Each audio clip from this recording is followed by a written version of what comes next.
Hello, hello. What's up, everybody? Thank you so much for watching this video. Oh, hi. We have a visitor today. Hello. Hi, sweet girl. This is Ivy. I know I'd mentioned in my last video that I got a little puppy girl, and I haven't introduced her officially, but this, I guess, can be her official introduction. Ivy is 9 months old. In a couple days, she'll be nine months old. And she is a Corgi Australian Shepherd mix, and she is my best little friend in the whole wide world, and I love her so much.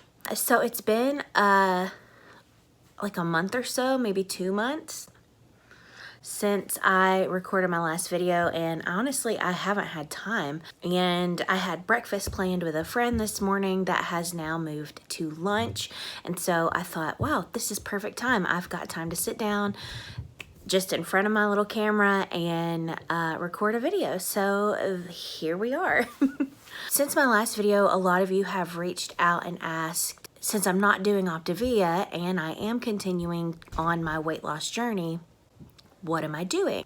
I have been doing the ketogenic diet, and in the last 10 days, I'm on my 11th day of, I've added intermittent fasting. I am not a doctor. I do not give medical advice. I would suggest you talk to your doctor about it, but I will share with you my experience and what I have experienced so far since I've been on the ketogenic diet and now having added intermittent fasting. So I had decided to switch to keto back at the beginning of June, late May, simply because I knew that it worked. I'd seen it work for a lot of different people that I know. Some friends of mine had seen great results when sticking to it, and I knew that it was something I could do, but I wanted to educate myself. And so I did a deep dive on what that would look like on a day-to-day basis, what it was going to do to my body, what I could expect as far as like what I could and couldn't eat, and how that was going to how I needed to like prepare myself mentally for that. And so I took a full like month and a half to really research and dive in and understand what I was getting myself into and to plan for the month of July. So for the month of July, which is the first full month that I did the ketogenic diet, I lost 12 pounds. And so that's more than I had lost over the last like 6 months. So that was really exciting. It gave me the boost that I needed to continue. I additionally dropped down a pant size during this last month, and that was also very exciting. So far, so good. I really like it. It's easy for me because I love meat. I love cheese. I like broccoli a lot. And a lot of the things that I had already incorporated into my life when I was on Optavia have been things that I have been able to carry over into the ketogenic diet. If you don't know what keto is, I'll give you like just the simple layman's explanation. Basically, keto takes your body from being a sugar and carbohydrate burning machine to a fat burning machine. And it does that through a process called ketosis. You are taking in a high fat diet, a moderate protein diet, and a very low carb diet. So I have lots of things that I utilize to help me with that. One being an incredible app called Carb Manager. If you are thinking about doing keto and you're not good with like keeping up with math and macros, and it just feels like so much information, like Carb Manager has made it so simple for me. You just log what you're going to eat. I plan the day before what I'm going to eat the next day. And so the night before, I lay down and I figure out, okay, so breakfast, lunch, and dinner, this is what I can have that fits within my macros. Your macros are your carbohydrates, your proteins, your fat, and your fiber, and your calories. If you're trying to lose weight, you also have a reduced amount of calories. So I know that sounds like a lot of information, but like it's really not that hard. Like I said, especially if you have a tool like Carb Manager, it is super, super, super helpful. So I've also found lots of snacks and things that are, you know, only a few net carbs, like a couple net carbs to 0 net carbs that I really enjoy. Things like pork rinds. And then there's different companies that have things that they make for keto, and you have to kind of read the labels to make sure that it is actually not just keto friendly, but like keto approved. And my favorite company that I found so far that I really enjoy their snacks is Fat Snacks. And they have like cookies and brownies, and they just came out with crackers. And so they have really good keto snacks. So, and there's so much more I could share, like, and I'm sure that I'll share all the things in future videos. But I know a lot of you had asked, you know, what are you doing? Now let me talk about intermittent fasting real quick. So I had already gotten into a routine of only having coffee for breakfast, and not the bullet coffee, which a lot of people have on keto, but just like straight black coffee with sometimes a splash of cream. And so I had gotten into that habit for months now. I mean, I've been just having coffee for breakfast for a long time. And so when I looked at intermittent fasting, I realized that I was kind of already doing it, but just not intentionally, and not sticking to like a 16-8, you know, like all of the different ones that you can do. And so I decided to do 16 hours of fasting, 8-hour window of eating. It's been so simple for me, I guess, because I had already only been drinking coffee for breakfast, and making that switch kind of ushered in an easy way to switch or to add intermittent fasting. So I stopped eating every evening by 8 o'clock, which is fairly like late for me because y'all, I'm a mama. I go to bed at 9:45. I know, but I get up at 6:30. So, you know. But then, so I stop eating at 8, and then I can start eating at noon for lunch.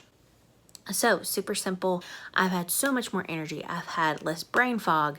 I have felt better. Like my stomach isn't always kind of like meh. I feel better. So even like mentally, I feel better because I'm doing something to help myself, and I'm taking better care of myself.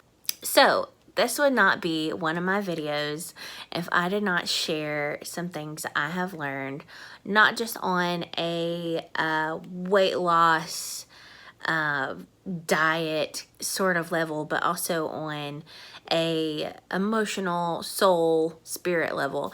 And so something that I have incorporated into my everyday life that I grew up doing, it's become somewhat vital to my eating experience, if you will, is to give thanks before every meal or every snack that I have. And that might sound simple for those of you that aren't Christian or aren't religious in any way. That might sound odd. You know, I grew up, God is great, God is good, let us thank Him for our food. The whole spiel, and it just became something that was very it was just tradition. It wasn't out of a grateful heart. It was something that you almost felt like you had to do before meals, or your food wasn't blessed, you know. I don't want to just do something out of repetition and like because I feel like I have to. Like I want to do things out of a grateful heart. And so over the last month, every time I've sat down with even a snack or a cup of coffee or whatever, I simply just say, God, you have provided the means for me to have this. There are so many people that don't have especially in our world right now where people are struggling to put food on the table. And you have provided this for me, and I am so grateful. And not only am I grateful that you've provided this for me, but I am grateful that you have given me something that is going to give me sustenance, that's going to help my body, that's going to put my body in the place that it needs to be to accomplish the things that you have put in my heart, and the desires of my heart will be fulfilled because you are helping me in my health and with my body. Some version of that, not just like all of that. And oftentimes it's, just simply, thanks God. I appreciate this. This cup of coffee is so good. Thank you. But just having a grateful heart and realizing the food that I have in front of me is not just a right, but it truly is a privilege to have access to food, to be able to purchase food, to be able to have good food that's going to be nutritious for my body, to be thankful. And I've talked about thankfulness before a lot because a lot of times we become over consumers, we become gluttonous because we feel like there is this void that we have that we need to fill, and we're afraid of lack, and we have all these fears that we're not going to be enough, that we're not going to have enough, and so we overconsume trying to fill that. I believe that part of a huge key to breaking overconsumption is a grateful and a thankful heart. And that is not something that just happens. You have to cultivate that. You have to cultivate a thankful heart, a grateful heart. That is something that I have been working on. And one of the things that has helped me so much is to intentionally, before every meal, to look at what I have in front of me. And honestly, when you're taking inventory and you're looking at what's in front of you, you think, you realize, oh, should I be eating this? Should I not be eating this? Is this something that I should be grateful for? So yeah, that has been something that has greatly shifted my mindset about food, and has also really helped me just on an emotional level. I mean, like right now, it is so easy to look at everything and just be, just mully grubs, as my mom would say, just be down in the mully grubs. When there is such opportunity to feel bad about everything because the world is crazy right now, it's also an opportunity for hope. It's also an opportunity to be thankful for the things that you do have, not just be sad about the things you don't, and to really take full advantage of the life that we've been given. I've said this before, and I've heard one of my most favorite YouTubers say it all the time, but life is not a dress rehearsal. Like, you get one shot at this thing, and making the most of it. And there was a little piece of fuzz just flew by. But making the most of your life and really living it to the fullest, as cheesy and as cliche as those things sound, those are choices that you have the opportunity to make. And if you make those choices and take those opportunities to be thankful, to be grateful, to live your life to its absolute fullest, to throw everything you have at your life, and to choose to be positive, to choose to take every thought that comes to your mind captive and throw out the bad and keep the good, you get to make those choices. And when you do, I have personally seen in my life, things change. They get better. Or even if they don't get better, they just feel better. They appear better. Your perspective is better. You see things better. So I just want to encourage you today that if you are in a place where you are just feeling in the mully grubs, that you can make a choice to look at things differently, to perk up a little bit, to say, you know what, I may not have much, but what I do have, I am grateful for. And so, be encouraged today. If you're on a diet, if you're on Optavia, which a lot of you found me through Optavia, how are you doing in that journey? I love still hearing how things are going for you, because like I've said many times, Optavia has been an incredible tool in my life that I'm thankful for. And although I'm not still on that journey, it has been a huge part of my journey. And the things that I learned from Optavia I've carried over into my continued journey now on keto and intermittent fasting. So if you are have been on Optavia, or if you're doing keto, intermittent fasting, or if you're just here because you're like, hey, I like listening to you talk for some reason. Let me know in the comments below. Hit the subscribe button. So many of you watch my videos that aren't subscribed. Like I can see on the back end, it's like 98% of you that have watched my videos are not subscribed, which is insane. So just hit the subscribe button. It's free. You don't have to pay anything for it.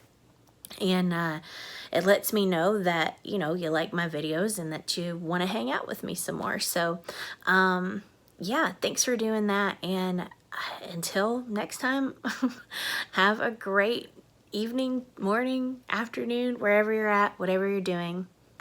And I'll see you in the next one. Bye.